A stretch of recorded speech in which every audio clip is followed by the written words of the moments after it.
আজকে আপনাদের আমি ডাল ঘাটা দেখাবো। বগুড়ার মানুষ কীভাবে ডাল ঘাটে।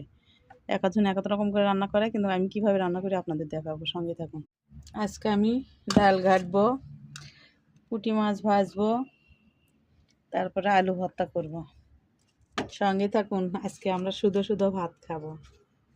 ডালে পানি দিয়ে নিলাম, তারপরে একটু তেল দিয়ে নেব, ডাল বলক উঠে যেন না পড়ে। তারপরে কাঁচামরিচ দিয়ে দিলাম,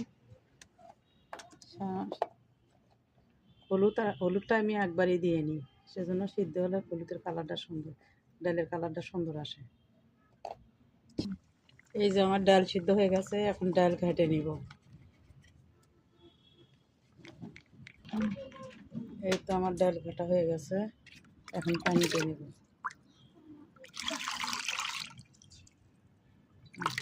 এই তো আমার ডাল হয়ে গেছে, তো এখন ডাল তেলানি দিয়ে নেব।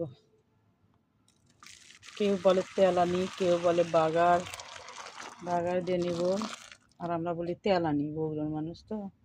এই যে তেল দিয়ে দিলাম, তেজপাতা, জিরে,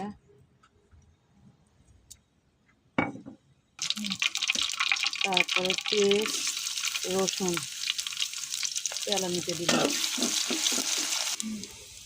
এই তো পেঁয়াজ ভাজা হয়ে গেছে, ডাল ঢেলে দিলাম। এই তো আমার ডাল হয়ে গেছে, তেলানি দিয়ে নিলাম, এখন নামিয়ে নেব। আমার ডাল রান্না হয়ে গেছে। আপনারা কীভাবে ডাল রান্না করেন জানি না, কিন্তু এক একজন এক এক রকম করে রান্না করে।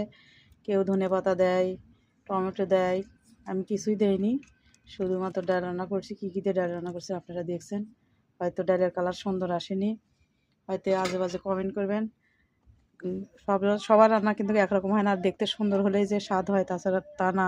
কিন্তু দেখতে না সুন্দর হলেও কিন্তু স্বাদ লাগে, বুঝছেন, রান্না করতে জানলে। তো আপনারা ভালো থাকবেন, সুস্থ থাকবেন, দোয়া করবেন আমার জন্য। আপনাদের জন্য দোয়া করি, আপনারাও ভালো থাকেন। খোদা হাফেজ, আসসালামু আলাইকুম।